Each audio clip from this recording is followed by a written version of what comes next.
wake kwa miali ya moto. Sasa nataka nikwambie wewe uliyeingia ndani ya karakana hii, lazima uwe mwali wa moto. Jambo lolote litakalokuja kwako ambalo limetumwa baya, liwarudie wenyewe.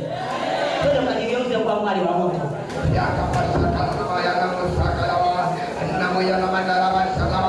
Ninajigeuza kwa mwali wa moto. Ninajigeuza kwa mwali wa moto. Kila mahali nitakapopita mimi ni mwali wa moto. Ninajigeuza kwa mwali wa moto. Ninajigeuza kwa damu ya Yesu, kwa mamlaka ya Mwana-Kondoo.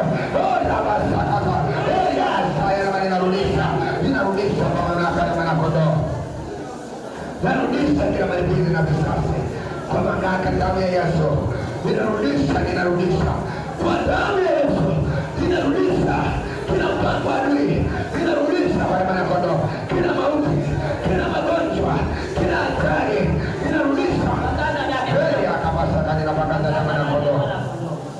napakaza damu ya Yesu kwa mamlaka ya Mwana-Kondoo, kwa mamlaka ya damu ya Yesu. Roho Mtakatifu ananiambia hivi, katika kusanyiko kila mtu aje akaombe. Kuna mtu atapotea, yamkini yupo hapa au hayupo hapa, lakini naona hayupo, kuna ndugu yake yuko mahali hapa. Kuna mtu atapotea. Sitaki nieleze mengi, mimi sio mwanasiasa, sawa? Mimi sio nini, mimi sio mwanasiasa, lakini kuna mtu ana ndugu yake atapotea hapa. Yule aliyetoa ushuhuda alisema sio mama, wakati anaongea kwani nilijua sijui anamwongelea nani. Maana akaenda kwa mwanae, kwa labda ni mwanangu, labda ni nani. Huyu hapa niliwahi kutoa nabii. Akasema naona kuna mtu anafiwa na mtu anaanguka chini, anadondoka, anapoteza maisha. Akawa mume wake. Ilichukua muda gani? Wiki mbili. Nisemwalo kama alipo hapa, kuna mtu ana ndugu yake yuko kwenye kitengo fulani, sitataja aina yote, lakini huyo mtu anakwenda kupotea, twende tukashambulie. Wengine wanaangalia labda ndio wewe hapo, uko upande wa pili, labda ni wewe. Ninakwambia twende tukaombe. Gloria kama ya Bwana sana. Ninakamata damu ya Yesu.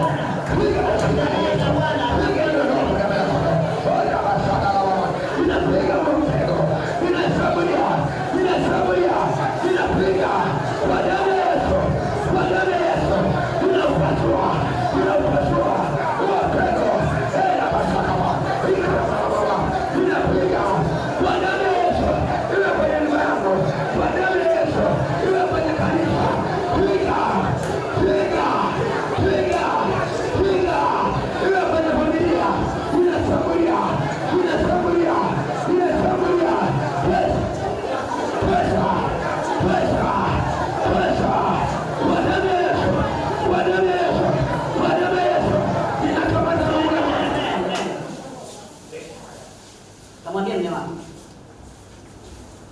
aombe, hivyo aje aombe au aje.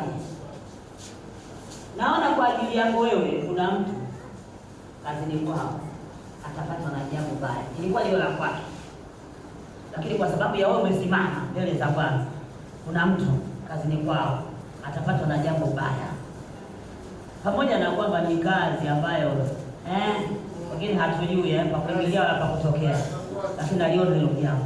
Mwambie Mungu anamwepusha yeye na huyo mtu, tumuombee, sababu hajaokoka, haelewi, yeye anaona kama ni fashion ya maisha,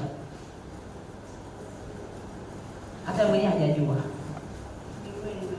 Nikapigia simu, si yupo, natoka jana.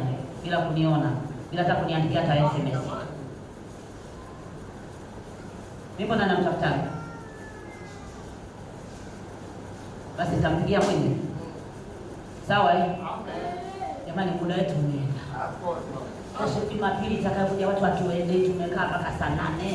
Hivi ninaposema tuendelee, wangapi wanasema tuendelee? Unabii tuendelee. Hawa walionyosha mikono ndio hapa Jumapili watakuja. Haleluya, makofi. Jumapili watakuja muda mbaya. Nikifika saa 5, hata nikifika saa 10 potelea pale. Ila nataka nikwambie, nadhani daktari hapa amesema kwa habari ya mwani. Kaa na mwani nyumbani kwako. Usione 25 kama nyingi, lakini yaweza kuokoa uhai. Ukashambulia hilo gonjwa. Nilitoka unabii tarehe ngapi? Kwamba nikasema kutakuwa kuna ugonjwa zaidi ya corona.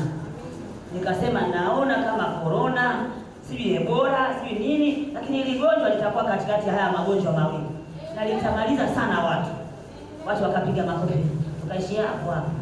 Leo tunataka tuende tukaombe. Amen. Tukalisitishe hilo gonjwa. Kwa sababu kama unabii umeshatimia. Kamata anza kushambulia hilo gonjwa.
Kwa damu ya Yesu.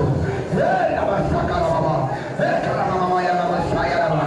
Kala mama ya mama saya baba. Inarudisha kwenye hiko. Watu waliofungwa. Wafungue watu waliofungwa. Inawafungua watu waliofungwa. Hapa saka.